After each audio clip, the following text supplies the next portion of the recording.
Okay, so John and I, Beeville Armory, have been having a debate over these two fine revolvers. John owns this Colt Python 357 Magnum. I have a Smith & Wesson 686 357 Magnum. Both of these firearms, when they were being produced, the Smith & Wesson 686 is still being produced, but this is a -3, so doesn't really compare to what they're making now. Both of these were considered to be fine firearms of their day, and so we keep arguing back and forth as to which one is superior, and we decided to finally take them out to the range and try them out.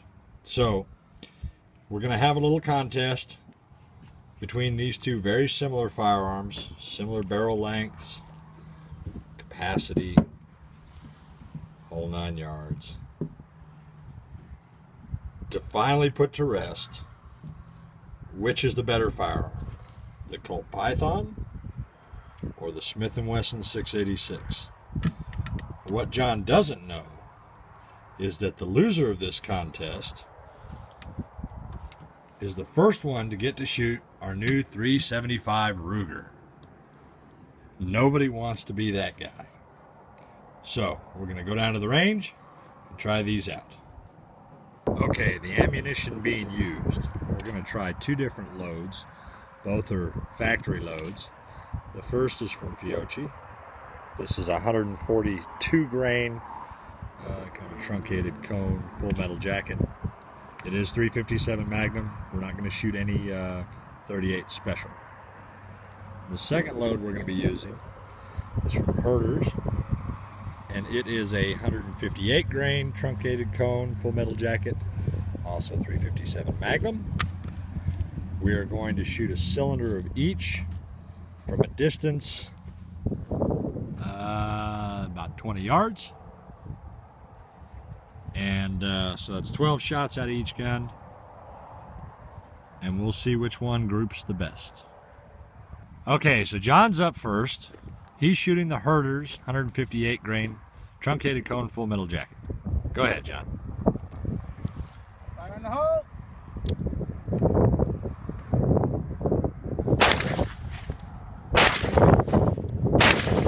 Look at John going with the double action.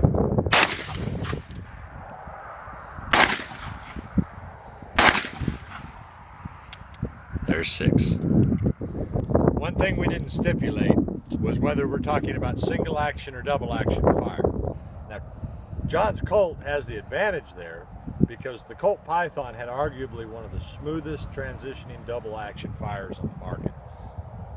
The Smith & Wesson really starts to shine when you start talking about its single action series.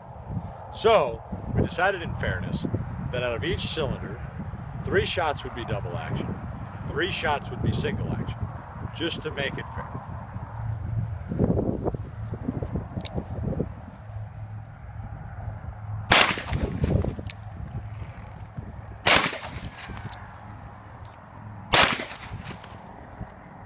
Are you scared yet?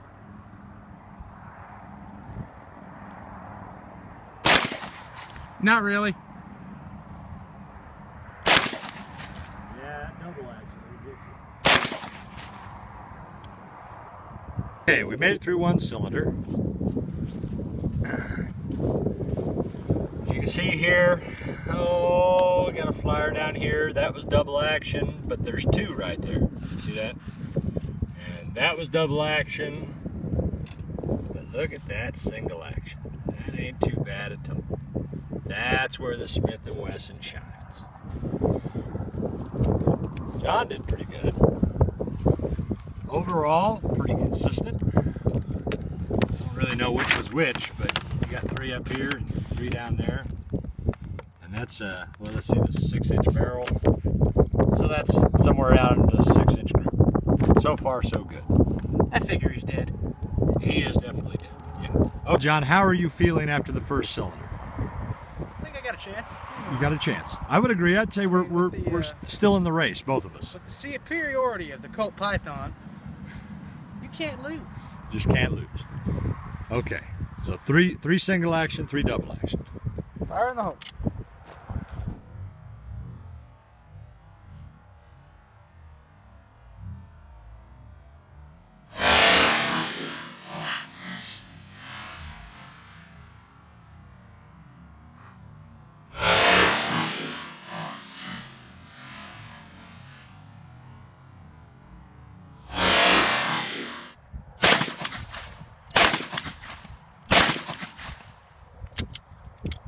Okay, so if we've learned anything, it's that John can't count.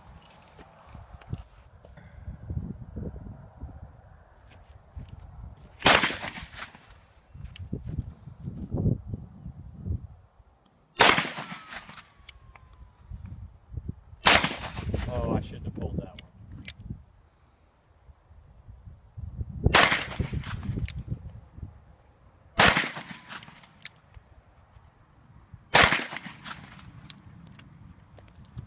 Okay. Let us proceed to the results. Smith & Wesson. This is true. The new Smith & Wessons and a Colt Python. The real losers here are Ruger owners, Taurus owners. Taurus owners, yeah. Taurus owners lost a little bit. EAA owners. God help you if you have one of those. Yeah, yeah. Cimarron might fall into that category. Yeah. You birdie. I'll give you if you have like a Black Hawk or something. That's Man, if we had the judge. So, here's our results. Overall, we're not too bad here. All right, there's one there. This was actually 2 hits, and those were both double action pulls. My bad. Then that happened. I called that one. I knew that one was well off. But if we focus, the single action pull it's these 3 and these 3. See, and both of those groups are very consistent. And again, this isn't tailored ammunition. This is just some stuff we had sitting around. So you could potentially do even better. John had a very similar result in that his primary grouping was pretty good. Not too bad. You have one up there. Okay, you get a flyer, and then that one. So you kind of, I think we're stuck at some sort of stalemate draw here. I think overall, John's double action consistency was better than my double action consistency. But my single action groups were as good, if not better. So I don't know. Draw?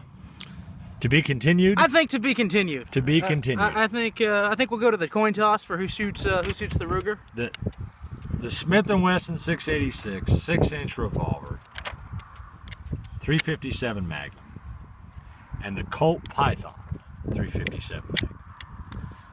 Very, very close runners here. One difference. Don't you say price. I've kind of got to bring it up at least. I'll pistol whip you. Book value on a Smith & Wesson 686 -3, and that does matter. -3 floats somewhere in the 6.5 range. Okay, in this kind of condition. Now, this gun was virtually unfired before today. This gun, book price, if we use a book from 5 years ago, is 4.5, 5.5. I can see them selling for 6.5. Recent exploded prices.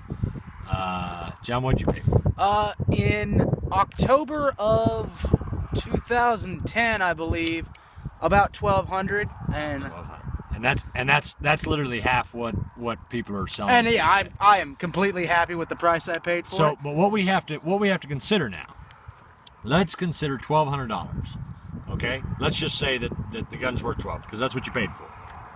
$1,200 there, maybe $600 here, half the cost. Did you shoot half the group? I don't think so. I think they match up. The one factor you forgot to mention is they don't have any 686s in the zombie apocalypse. I don't see the cast of Walking Dead walking around with 686s. That's probably true, which is why mine's still affordable. So you got the Yugo. Yeah.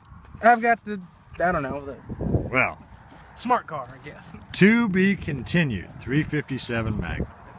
Okay, so the loser of our contest is the first one to shoot this. This is a Ruger guide gun in 375 Ruger. It's about a 8-pound gun, I guess, 20-inch barrel. That's what it shoots, 375 Ruger. That's a 300 grain full metal jacket dangerous game load. They developed that for Cape buffalo, rhinoceros, things like that. For size comparison, we have the 357 Magnum and an MT223 case. So, are you gonna flip and I'll call? I'll flip, you call. All right. All right. So back of the coin with the year number. Okay. That's your tails. Right. 150 years. That's the front. That's your heads. All right. Now wait a second. Let me think about it. Now the winner of this coin toss gets to either shoot the gun or defer to the other guy. Yes, just like football.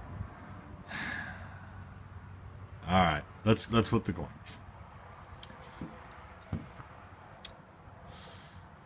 Heads. It is tail. No, it is heads. That is heads. It is heads. My vote goes to you. You're shooting this. Alrighty then. I'm going to stand back and watch. Now you will drive me to the hospital when this breaks my collarbone.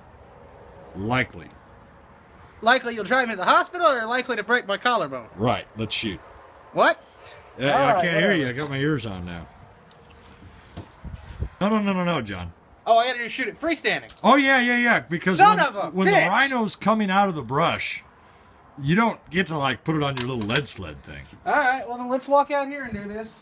Okay, now, to be fair about this, the muzzle brake is on. I thought quite a bit about that. If you'd taken that off, I'd hate you. Yeah. So I left it on for you. Jesus Christ. I wanna also put the gun on safe here. I also want to point out the nice butt pad the fine folks at Ruger throw on for you. Smart idea. Yeah. Now, in the Alaskan model, you get 3 inches more barrel and about an inch less recoil pad. So, okay, so we're going to be trying to hit the face on the left silhouette target. It's Scottish, which is why the skirt's blowing up in the I have a breeze. loaded gun in my hand. Yeah. Anyways, but, $20 says you won't shoot. Just in case something goes wrong, my family, I love you. Here we go. I'm going to start standing back a little bit further. Okay. 375 Ruger. Safety is off. You ready? Why not? Oh, God, this is going to hurt.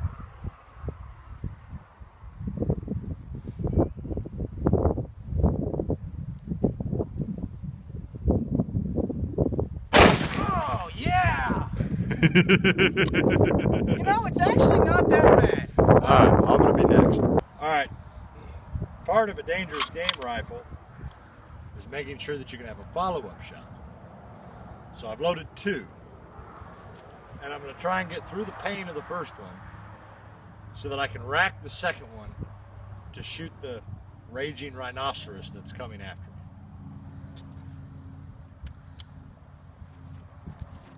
Crikey. Ah! Oh!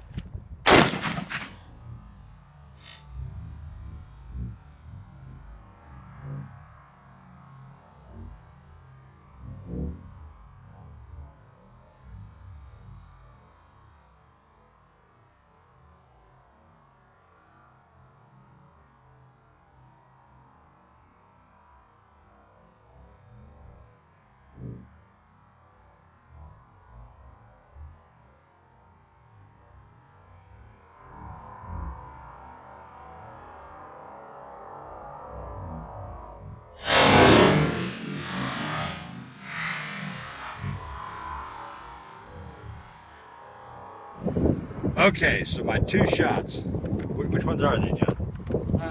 Those 2 that my thumb aren't covering, right? Look at that. Yeah. Look at that. That's within an inch. At 25 yards, fast fire off the shoulder with express sights. That's a winner. Ruger 375 guide gun. Right on, man.